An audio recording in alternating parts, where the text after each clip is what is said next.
It's one player, two player, put controller in, and they turn the power button on and say, power on! It's kill the outsider or free the outsider, which ends up killing the outsider.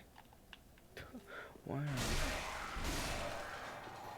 So it's like I heard it. the exact same thing. I heard that was not well received. People did not. It's because it wasn't as good. Like, I still had a good time. I beat it. I Imagine- 100%ed it. Imagine the gameplay's fun, like at the very least. But I heard the. It just gets really boring really fast. Like, I don't hate it. Don't get me wrong. Don't misunderstand where I'm coming from. It's just not as good as it could have been. And okay, so the Dishonored games, you played 1 and 2, right? Yeah. So 1 and 2 go in a circle, right? You end the game where you start the game. Mm-hmm. Death of the Outsider is a straight line. It's not a Dishonored game. Dishonored is all about being Dishonored at point A, going all the way through, regaining your honor, and then making it to point A again They have to do shit. to regain your honor. Like, that's the whole point of the game. That's how it works. That's why it's a really good story. It's very fun. You had something to look forward to. You're very excited to, like, regain your honor and your title and then take it all back. You get to go back to the pound. But in Death of the Outsider, no one's lost their honor. No one's done any, like, no one's lost their honor. So there's no back to point A convergence. Nothing. You get to meet a couple of characters and they're really cool and you get to talk to them and it's nice. And then Dowd's there. And the Dowd's there for like And he's cool. a minute And he's and then he fucking dies. voiced by Michael Madsen. And it's like His performance thing, it fucking rocks. it's It's just because he has such a cool sounding voice. Yeah, he does. Like, I don't hate the game, but it's not their best work, and it shows. It was one of these things where it was like a DLC idea that they had, and they only had just shouldn't have They done just had the B team working on it. it. Should have either taken more time with it, or shouldn't have done it. Because like, I thought the 2 DLCs for Dishonored 1 were really good. Yeah, they were. They were really fucking good. You know why? Because you start at point A, and you go back to point A. Dishonored has a really cool concept that works really, really well. I mean, it's not like a full loop, at least location-wise. Yeah. It's fucking great.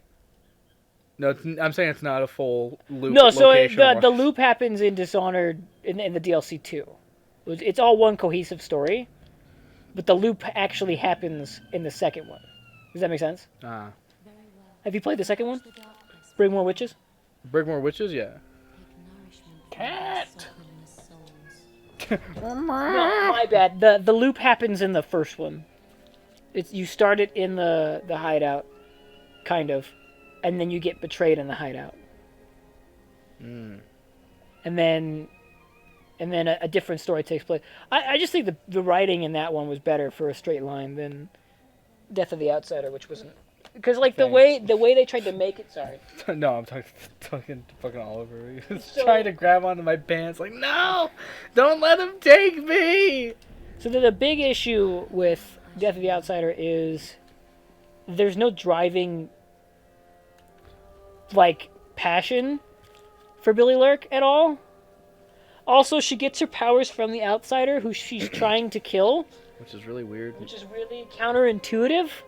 So, like, he kind of wants to die. I don't know. Like, the whole fucking thing has, like... It's weird. I just was... From everything I've seen, haven't played the second one. I've only played the first one. But everything I've seen of the Outsider in the second one, it just doesn't seem as, like... It seems to ruin what myself and other people like about the character of the Outsider, which is he's like nobody. He's like a cosmic entity who like you don't understand they him. keep that with the origin of him. They're like, he was literally just nobody they found on the street and they did a ritual and then he became the Outsider. And it's like, cool, that's neat. But also, don't fucking kill him, because then you can't have any more games. Like, you can, but like now your next game has to be with filling the void that the Outsider left. Somebody has to take that spot. There has to be an Outsider. You can't not have that god. No. Or they're just gonna have to weirdly commit to the no outsider powers. But like that's like the central gimmick Well, so of Dishonored is like, if you've oh, ever played Deathloop, apparently according to the creators, Deathloop is a game that takes place in the same world as Dishonored, but further down the timeline. So beyond the whale punk. Mm-hmm. So they're not using whale oil for everything anymore. Give me the whale. So apparently, like, just the void starts leaking into the world for whatever reason. And I'm like, that would be a cool thing, but you'd still have to give people powers. Yeah,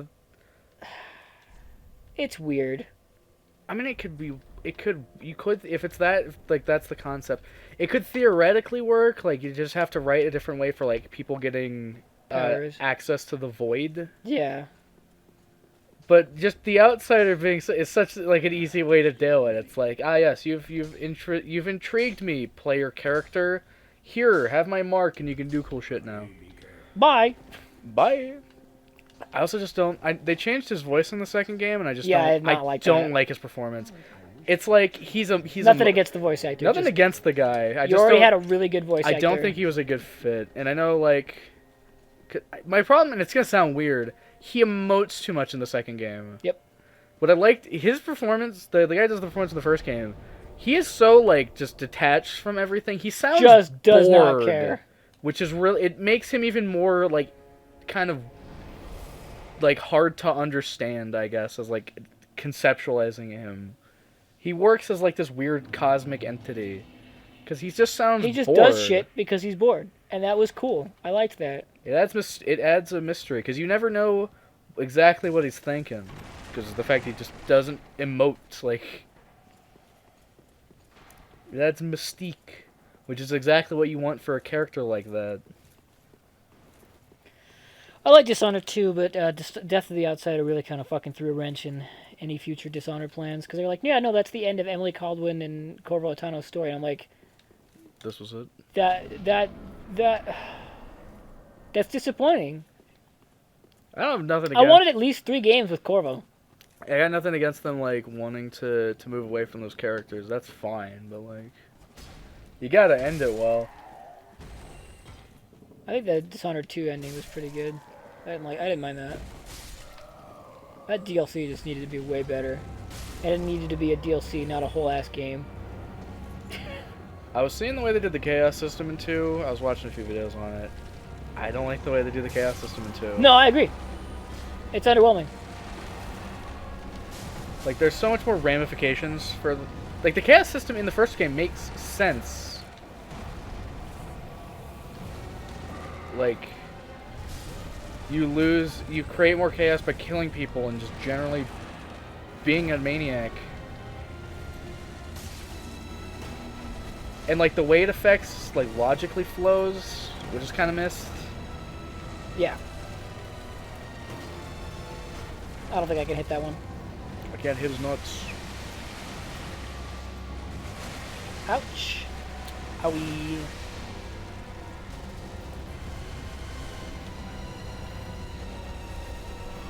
Fuck off, dude. Will you leave me alone, Mr. Hooks? I don't want to talk to you. Oh my god, why am I having such a problem with this guy? I killed him first try, first Because go. they're huge. I don't know, it's because you're playing Priest. Probably. Cleric or whatever it is. Gonna hit you with one of these! Try not to die.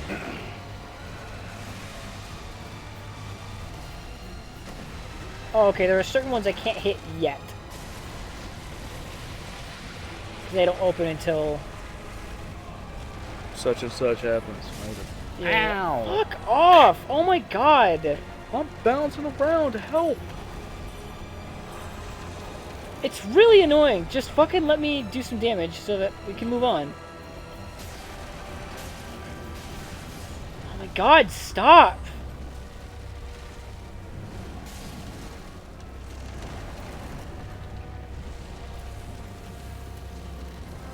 Slap his nuts! Quit it! Thank you! I'm gonna drink this now. Alright. Greg Landverjon. Bye, fuckers. I did try.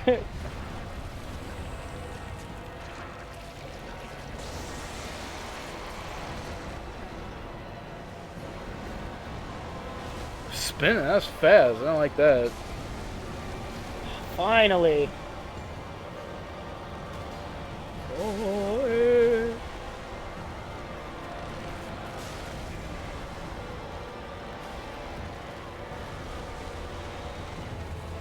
It don't worky. You know who could do a good thief game? Now that you're thinking, now that I'm thinking about it, Arcane. Yeah, no, that's one I was thinking about. Yeah, Arcane would 100% nail that. Look at what they did with Prey. They did a pretty decent just job. look at Dishonored. Like, they'd obviously have to design it around like not having the outsider powers, but like, Well, you yeah. know, but obviously that's not hard to do. You just without like, you just design it with that being the case. You could even do it with some powers. You could. Like Thief 4, that was good. Yeah, I mean, it's saying it's not adverse to like magic shit. I know it's very understated in Thief.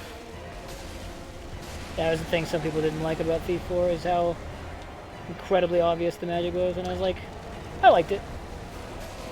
I didn't put Thief 4. It seemed like the natural progression is that like you become more obvious about it. I do kind of like how understated it is. It's like, yeah, It's okay. So I've played them. he's got. It's understated at first, and then it becomes way more super clear that it's there later. And I've liked that. But Thief 4 did this thing where the magic was very clear at the beginning. It's like, oh my. Okay, I just won't hit anything. How It's about that? Mr. Thief.